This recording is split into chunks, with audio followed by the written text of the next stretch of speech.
일부에 오신 여러분 한 분 한 분 환영합니다.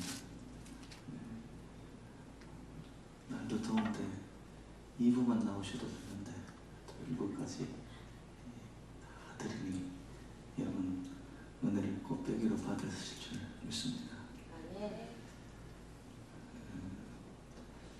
저희들이 살아가는 이 시대를 삼불시대라고 이렇게 표현을 합니다. 불안하고 불안하니까 서로를 향한 믿음이 없는 불신시대가 되었고요. 이렇게 불신이 자리를 잡고 짙어지니까 감사보다는 불평, 불만이 많아졌습니다. 그래서 삼불시대라고 이렇게 이야기를 하는데요.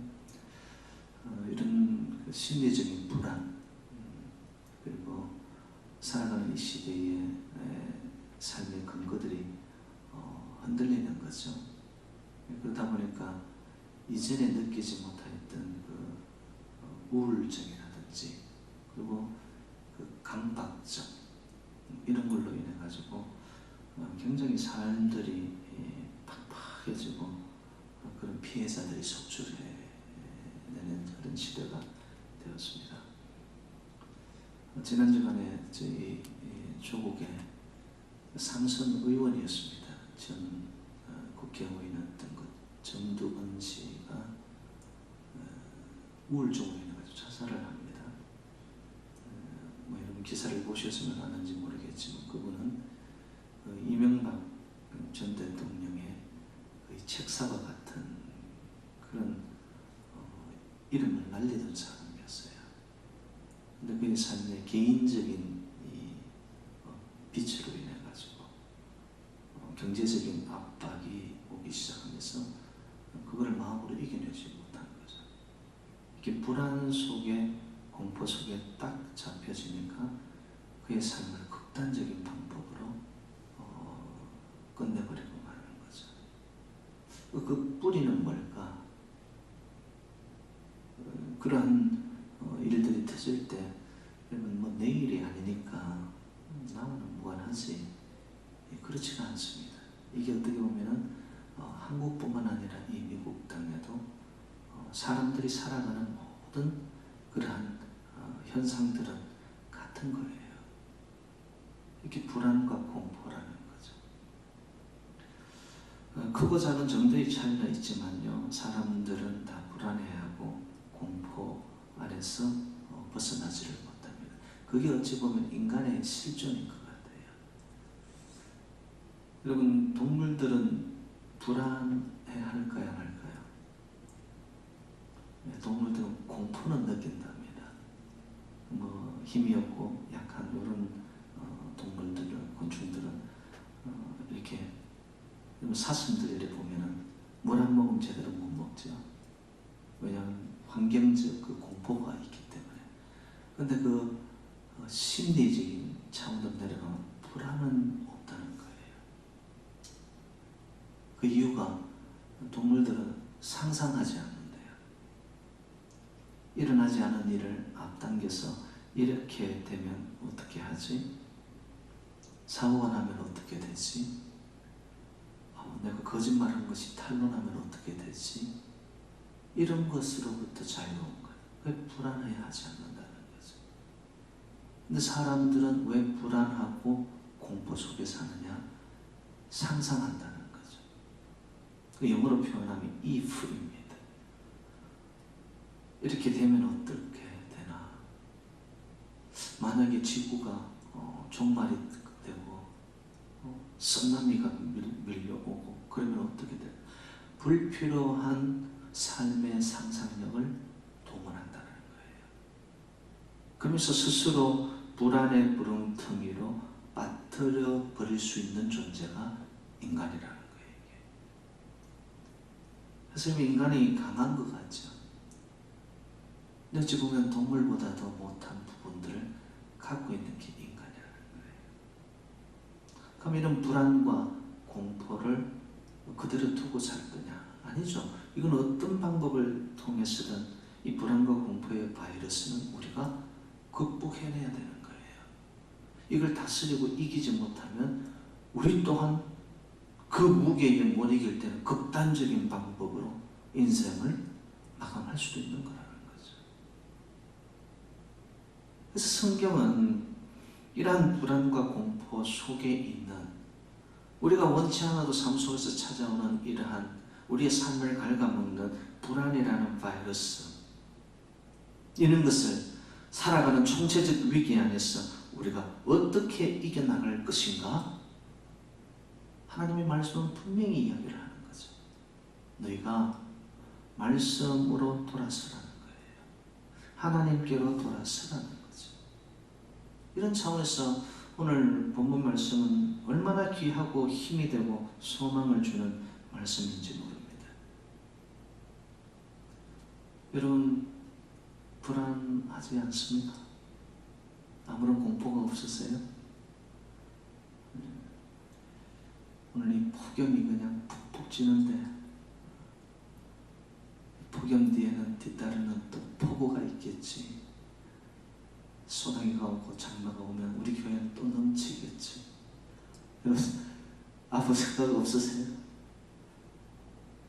근데 이러한 불안하고 공포스러운 마음, 이거를 어떻게 퇴치해 나가느냐? 오늘 말씀 첫 번째는 두려워하지 말라. 내가 너와 함께 한다라는 말씀.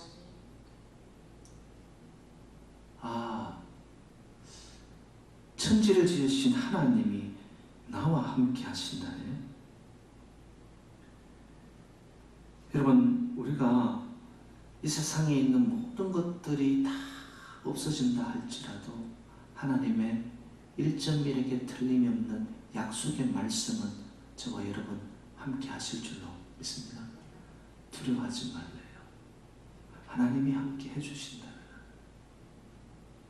이 말씀은 인간의 여러분 공수표가 아니에요. 하나님의 말씀이에요. 이거는 약속이에요. 성취되는 하나님의 언약이에요. 이게 이런 한 구절을 우리가 가벼이 여기지 말자라는 거죠. 주님이 함께 한다는 것, 이 사실을 발견하게 되어지면요, 우리의 마음에 평안을 누리게 되는, 평안이 찾아오는 첫 번째 길이 되는 거죠. 말씀을 잡으십시오. 두려워할 필요 없겠구나. 하나님이 우리와 함께 하는구나. 하나님은 천지를 만드시고 천지를 다스리는 분이시기 때문에 하나님을 만난다는 것은 천지에 두려움이 있다 할지라도 그것을 극복해 나갈 수 있는 전제 조건이 된다는 것이죠.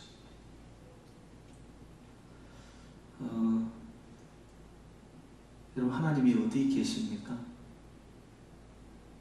구만리 장청 저 멀리 안 보이시는 꼭꼭 숨어버린 하나님이세요. 우리가 하나님을 멀리 하면은 하나님은 멀리 계셔요. 근데 우리가 하나님을 가까이 하잖아요. 그럼 우리의 숨결과 호흡보다 더 가까이 와 계신 하나님이시라는 거. 그거를 여러분들이 좀 느끼셔야 돼요. 그것이 삶으로 여러분 고백되어져야 된다는 것이죠. 그래서 하나님이 함께 계신다는 것을 깨달은 자는요, 24hour가 나를 놓지 않는 하나님이시구나. 어떤 순간, 어떤 자리, 어떤 상황 속에서도 나와 함께 하시는 하나님이시구나.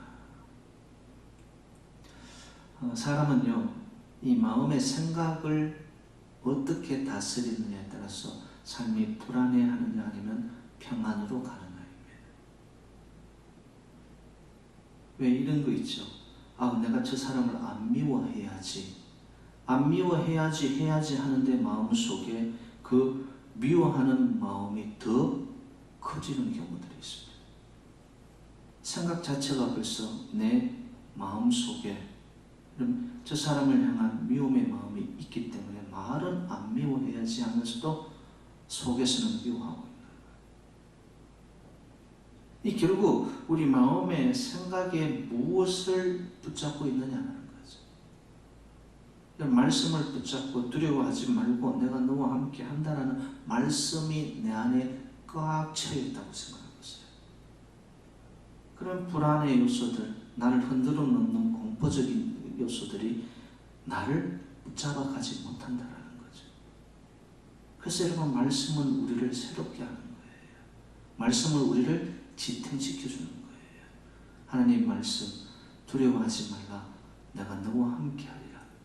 여러분에게 주어주시는 축복의 말씀이 되기를 축원드립니다. 다른 생각을 말하라는 거죠.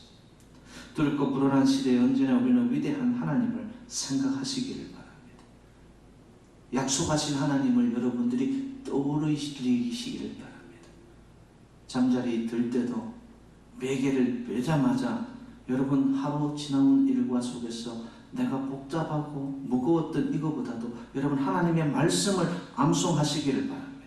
두려워 말라, 내가 너와 함께 하리라. 놀라지 말라, 나는 내 하나님이 됨이라. 내가 너를 굳세게 하리라. 참으로 너를 도와주리라. 참으로 나의 의의 오른손으로 너를 붙들리라. 여러분, 이런 말씀을 여러분들이 주무시기 전에 또 눈을 뜨는 순간 암송하고 외우란 말이에요. 약속의 말씀이 내 안에 담겨지고 또 담겨지고 쌓여지고 찾으면요, 그 말씀의 능력이 삶 속으로 나오기 시작하는 거예요. 볼지어다 세상 끝날까지 내가 너와 함께 하리라. 믿으십니까? 아멘. 이런 말씀이 나의 말씀으로 되기 위해서는 내 마음 생각 속에 그 말씀을 자꾸 채워 넣는 거예요. 그러면 그 말씀이 어느 순간 삶 속에서 선포되어서 나타날 때는 이것이 능력이 되어 불안하고 공포스럽고 우리의 삶을 흔들어 놓는 그런 조건 속에서도 내 인생을 세워갈 수가 있는 것이죠. 그래서 여러분, 하나님은 저와 여러분의 편이 되시는 줄로 믿습니다. 두려워하지 말라라고 말씀하십니다. 사람이 내게 어찌할까? 그럼요, 이 땅의 어떤 조건, 어떤 상황보다도 더 위대하시고 크신 분이 천지를 지으신 하나님이신 줄로 믿습니다. 그 하나님이 우리에게 말씀하는 거예요. 내가 네 편이야. 내가 너를 함께하고 있는 거 아니? 저는 어릴 때 시골에서 자라났거든요. 그래서 이런저런 아름다운 모습들을 많이 봤는데, 그 암탉이 이렇게 병아리 새끼를 그의 이 날개 밑으로 모아놓은 걸 보면 참 신기했었어요. 이 부화를 시킨 후에 어미닭이 병아리들을 데리고 이렇게 풀숲으로 가가지고 여러분, 모이를 쪼아 먹게 하고 또 그런 지렁이 같은 거 이런 것들을 먹게 하고 가르치는 거죠. 근데 항상 평안하기만 합니까? 제가 지켜보니까 이 고양이의 요놈이 항상 노리고 있어요. 근데 고양이가 살금살금 와가지고 다가올 때 이 어미닭이 구구구 구구구 이럽니다. 그러면 흩어져 있던 이 병아리들이 이거 뭐 학교에서 배운 것도 아니고 누구한테 가르침을 받은 것도 아닌데 손살같이 그 소리를 듣고 병아리들이 어미닭 날개 밑으로 싹 몰려듭니다. 어미닭이 그 새끼들을 한꺼번에 다 그냥 품어버려요. 이렇게. 그걸로 끝나지 않더라고요. 그러고 나서는 보니까 이 어미닭이 품고 나서는 그의 이 깃 있죠. 날개 깃을 세우더라고요. 이렇게 몸이 부풀어 보이는 거죠. 그러면서 다가온 고양이를 한번 이글거리는 눈으로, 그리고 뾰족한 부리로 한번 보고는, 그리고 병아리, 자기 품에 안은 병아리를 이렇게 보면, 그리고 번갈아가서 고양이 보고 병아리들을 보면, 이게 뭘 의미할까요? 너 얘들 건드리면 어떻게 된다? 내가 가만히 있지 않겠다. 참 어릴 때 그것을 보았던 저의 이 기억 속에 암탉의 품이라는 것이 이런 것이구나. 여러분, 하나님이 저와 여러분을 하나님의 여러분 품 안에 안고 계시다는 것을 믿으세요? 아멘. 이게 두려워하지 말라. 내가 너와 함께 한다라는 말씀이거든요. 그 하나님이 오늘도 여러분의 삶 속에 어느 상황 속에서도 함께 하시겠답니다. 너무 불안해하고 두려워하고 너무 공포스러워하고 너의 삶에 안절부절하지 말라고 하십니다. 내가 너를 붙들어 반드시 너의 가는 길에 하나님의 뜻을 이루겠다는 합력하여 선을 이루시는 역사가 저와 여러분과 함께 하실 줄로 믿습니다. 그리고 또 한 말씀을 하시기를 놀라지 말라. 나는 내 하나님이 됨이라 선포하십니다. 이건 아주 특별한 하나님이 나와의 개인적인 관계를 말씀하는 거죠. 여러분, 하나님이 여러분 하나님 되심을 믿으세요? 아이, 하나님이 목사님의 하나님은 맞는 것 같은데 내 하나님은 아니야. 그럼 이 하나님 못 만난 사람이에요. 말씀은 선포합니다. 나는 내 하나님이 되리라. 놀라지 말라는 거예요. 우리는 이런 생각을 해요. 나 같은 인생에 하나님이 뭔 관심을 가질까? 나같이 이렇게 모순투성이 인생에 하나님이 좋아하실까? 아니에요. 하나님은 그렇지 않습니다. 천지와 만물을 지으신 하나님이 바로 저와 여러분 개인의 각자의 하나님이 되신다고 약속하셨어요. 근데 우리는 자꾸 이러한 쓸데없는 생각을 하는 거예요. 아이고, 하나님, 저는 뭐 별 볼 일 없는 인간인데 제가 뭐 가진 게 있나요? 힘이 있나요? 사회적인 지위가 있나요? 뭐 제가 뭐 남들이 알아주는 국회의원도 아니고 회장도 아니고 뭐 해봐야 남들 가지고 있는 구멍가게 같은 나는 장사할 만한 그런 능력도 안 되고 하나님, 저는 별 볼 일 없는 사람이에요. 근데 하나님은 그렇게 안 보시는 거예요. 나는 너의 하나님이야. 나는 너를 인정한단다. 그리고 하나님은 나와의 특별한 관계를 이루어가기 원하시더라고요. 오늘 보면 읽진 않았지만요, 41장 9절에 이런 표현이 있었어요. 내가 땅 끝에서 너를 붙들며 땅 모퉁이에서부터 너를 부르고 내게 이르기를 너는 나의 종이라. 내가 너를 택하고 싫어하여 버리지 아니하였다 하였노라. 하나님이 어떻게 하셨다고요? 이스라엘을, 야곱을, 버러지 같은 야곱을 하나님이 싫어하지 않고 그를 선택하여 하나님이 뽑으셨다는 거예요. 여러분, 하나님이 저와 여러분을 선택하였음을 믿으십니까? 아멘. 이 수많은 사람들 중에서도 하나님의 자녀로 우리를 하나님이 선별하여 우리를 불러 나의 것이라고 하나님이 지명하여 불러주신 줄로 믿습니다. 이게 얼마나 큰 관계예요. 하나님은 우리를 그렇게 봐주시는 거예요. 근데 우리는 의기소침하고 조금만 일이 안 풀리면 인생의 모든 것이 흙으로 내리는 듯한 불안해하고 공포하고 내 삶 속에 두려워하고 아니라는 거예요. 놀라지 말라. 나는 너의 하나님이 됩니다. 너는 내 자녀야. 내가 너를 선택했어. 내가 너를 싫어하지 않아. 나는 너를 특별히 인정해. 이런 말씀이 오면은 우리가 살아나는 거예요. 내가 다 포기하고 싶었던 삶의 모든 그 정황 속에서도 하나님의 말씀이 들리면 그 사람은 살아나는 거예요. 사탄이 너를 시험해도 아무리 세상의 권세가 너를 잡고 흔들어도 내 허락 없이는 너 손댈 사람 없다. 너는 내 것이야. 그러므로 여러분 두려워하지 말고 하나님과의 특별한 관계를 한번 생각해 보시기 바랍니다. 하나님이 우리 인생을 끝내기 전에는 끝난 것이 아니래요.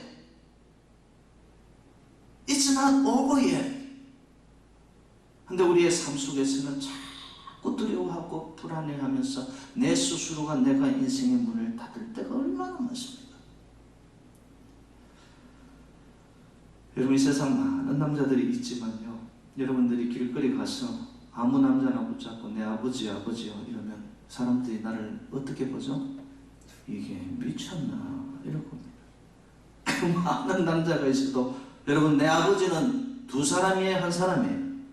한 사람이에요. 그 많은 수많은 여자들이 있어도 그 중에 내 어머니는 한 사람이에요. 굉장히 개인적이고 특별한 거죠.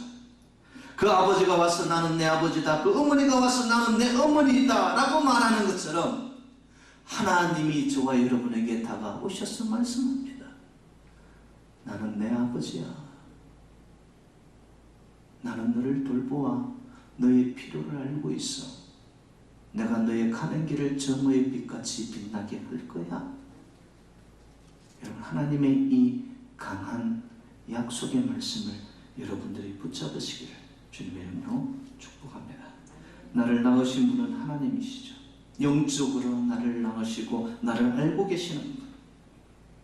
그래서 하나님께서 여러분과 저를 예수 믿게 해서 성령으로 거듭나 영적으로 하나님의 자녀로 삼아 주신 줄로 믿습니다. 이게 복음이죠. 이게 복음이죠.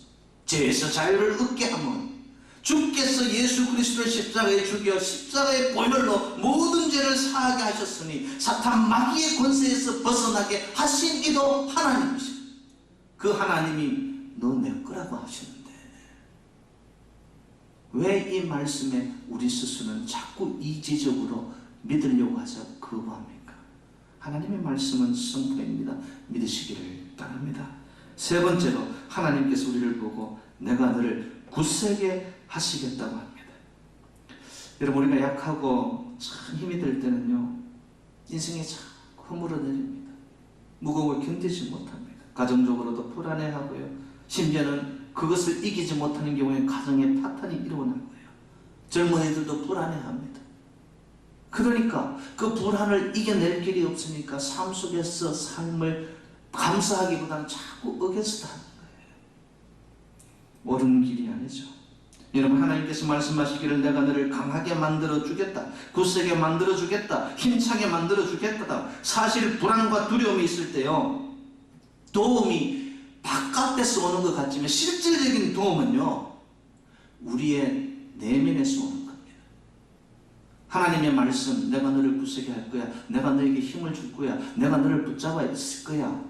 그 말씀이 나에게 있는 한 이 힘이 내면에서부터 생성되어 올라오는 자들은 세상이 엄습하여 오는 외부적인 조건을 다스려가기 시작한단 말이에요. 여러분, 이스라엘 백성들이 가데스 바네아에서 가나안 땅으로 들어가기 전에 12명의 정탐꾼을 보냅니다. 그런데 의견이 40일 40주야를 그곳에 다녀온 후에 의견이 딱 둘로 나눕니다. 민수기 13장에 보니까 요수아와 갈렙 이외에 10명의 정탐꾼들은 그 땅에 가봤더니 그 땅의 주민들은 우리를 삼킬 거야. 그 성벽은 우리가 허물 수 없이 너무 높았고 그들은 아낙 자손의 네피림 후손들이 되어서 거인들이었어. 그러니까 그들에 비하여 우리는 메뚜기 같은 존재였어. 요수아 갈렙은 어떻게 합니까? 우리는 그들보다 약할지라도 하나님이 우리와 함께 하신다면 그들은 우리의 밥이 될 거예요. 같은 상황을 놓고 보고 왔는데도 해석이 다릅니다. 선포가 다릅니다. 저와 여러분, 하나님의 말씀 그대로를 믿으시고 붙잡으십시오. 굳세게 하리라. 요수아에게 주님께서 말씀하신 그대로 내가 너를 강하게 하리라. 담대하라. 그 말씀을 붙잡았던 요수아는 이스라엘의 지도자였던 모세의 뒤를 이어 이스라엘 백성들을 영도자로서 이끌어가기에 손색이 없는 하나님이 함께한 종이 되었던 것처럼 저와 여러분, 요수아와 갈렙과 같이 믿음과 용기와 담대함을 가져 여러분의 가정이, 여러분의 공동체가 이 땅이 여러분들로 인하여서 살아나고 생기를 찾으시기를 주님의 이름으로 축복합니다. 여러분, 우리의 재단이 여러분 눈으로 볼 때 이랬었을까? 여러 가지의 불안과 공포와 여러 가지의 삶 속에 옥죄해 오는 생각들이 있을 것입니다. 그때 내 생각을 앞세우기 전에 여러 가지 조건과 여건이 안 갖춰졌다고 말하기 전에 하나님의 약속의 말씀 굳세게 할 거야. 강하고 담대해라. 아직도 끝나지 않았다. 하나님의 말씀은 우리에게 선포하고 계십니다. 여러분, 너무 마음속에서 환경과 여건과 조건 때문에 내 마음이 오그라들면서 불안해하기보다는 하나님의 약속의 말씀으로, 그래서 염려, 근심, 불안, 초조, 절망, 공포, 이 꽉 차있던 내 삶의 여러 가지의 생각의 복잡함들이 하나님의 선명한 말씀, 약속의 말씀, 내가 너를 굳세게 할 거야, 내가 너의 하나님이다, 너는 내 것이다, 두려워하지 마, 내가 너와 함께 하리라, 그 말씀이 내 안에 들어오는 동안에 여러분, 어둠의 저주의 재앙에 결박에 품고 있었던 모든 것들은 끊어지고 하나님의 약속의 말씀이 우리를 자유롭게 함을 통하여 여러분 삶 속에 강하고 담대하고 용기와 힘을 얻고서 여러분의 삶의 자리에서 선한 영향력을 미치는 때 가정이 살고 공동체가 살고 나라와 이 땅이 살아나는 역사를 맛보시기를 주님의 이름으로 축원드립니다. 마지막으로 주신 말씀, 참으로 나의 의로운 오른손으로 너를 붙들리라. 제가 물어봅니다. 여기서 의로운 오른손이 뭐죠? 저도 이 말씀 놓고서 참 고민을 많이 했습니다. 맞죠? 왼손보다는 오른손, 이게 훨씬 힘이 센 것 같습니다. 그럼 하나님도 왼손잡이가 아니라 오른손잡이일까? 그 이야기입니까, 여러분? 제가 지금 묻고 있는 겁니다. 제가 찾아봤더니만 이 오른손이 누구를 의미하느냐? 바로 예수 그리스도였습니다. 로마서 8장 34절, 죽으실 뿐 아니라 다시 살아나신 이는 그리스도 예수니 그는 하나님 우편에 계신 자여 우리를 위하여 간구하는 자신이라. 사도행전 2장 33절, 하나님이 오른손으로 예수를 높이심에 그가 약속하신 성령을 아버지께 받아서 너희가 보고 듣는 이것을 부어주셨느니라. 하나님의 오른손이 누구를 의미하느냐? 지금도 부활하셔서 우편에 앉아 계시고 하나님의 오른손의 능력과 권세를 예수 그리스도에게 부어주시사 보혈의 피가 뿌려지는 곳마다 제사함을 받게 하시며 어떤 죽음의 아픔에 눌리는 상황 속에서도 그 죽음에 넘어 부활의 역사를 이루어내셨던 예수의 권세, 능력, 그것이 바로 하나님의 오른손인 줄로 믿습니다. 여러분, 하나님은 일을 하시는데요, 예수 그리스도를 통해서 역사하십니다. 믿으시나요? 아멘. 그래서 예수의 이름에 권세가 있는 거예요. 나사렛 예수 그리스도의 이름으로 선포하시기를 바랍니다. 나의 의의 오른손으로 너를 붙들리라. 아, 예수 이름이 나에게 있구나. 예수 생명이 나에게 주어져 있구나. 그래서 여러분 삶이 어려울 때 여러분 선포해 보십시오. 나사렛 예수 이름으로 선포해 보십시오. 이상하게 삶 속에서 힘이 생깁니다. 권능이 생겨요. 막 가슴에 열이 올라옵니다. 될 수 있을 것 같아. 되고 말고요. 하나님 안에 예수의 이름을 걸고서 주께서 붙들리라 말씀하셨으니 능치 못함이 없는 줄로 믿습니다. 그렇기 때문에 예수 믿는다는 것은 여러분은 언제나 인생의 플러스의 삶을 삽니다. 플러스 알파의 삶이 찾아옵니다. 그렇기 때문에 여러분 예수 안에 하나님의 의의 오른손으로 나를 붙드시리라. 놀라지 말라, 두려워하지 말라, 내가 너와 함께한다, 너는 내 것이야, 내가 너를 굳세게 한다, 내가 너를 도울 거야. 여러분, 이런 말씀이 그냥 지나가는 말씀이 아니라 저와 여러분의 영혼의 심판에 새겨지는 말씀이 되어질 때에 예수의 이름으로 선포함으로 하나님의 능력과 하나님의 구원의 손길이 여러분의 삶의 현장 속에 일어나기를 주님의 이름으로 축복드립니다. 하나님의 말씀을 듣고 하나님을 바라보고 삶 속에서 승리하시는 저와 여러분이 되기 위해서 여러분 오늘 말씀을 여러분에게 주시는 정말 나의 삶을 무엇과도 바꿀 수 없는 하나님의 약속의 말씀으로 붙잡으시기를 주님의 이름으로 축원드립니다. 두려워하지 말라, 내가 너와 함께함이라. 놀라지 말라, 나는 내 하나님이 됨이라. 내가 너를 굳세게 하리라. 참으로 너를 도와주리라. 참으로 나의 의로운 오른손으로 너를 붙들리라. 이 약속의 말씀 속에 여러분 진정한 용기와 힘을 얻으셔서 어떤 불안과 공포와 두려움이 여러분을 엄습하여 온들지라도 능히 이기고 다스리고 승리해가는 저와 여러분 새누리 재단이 되시기를 주님의 이름으로 축원드립니다.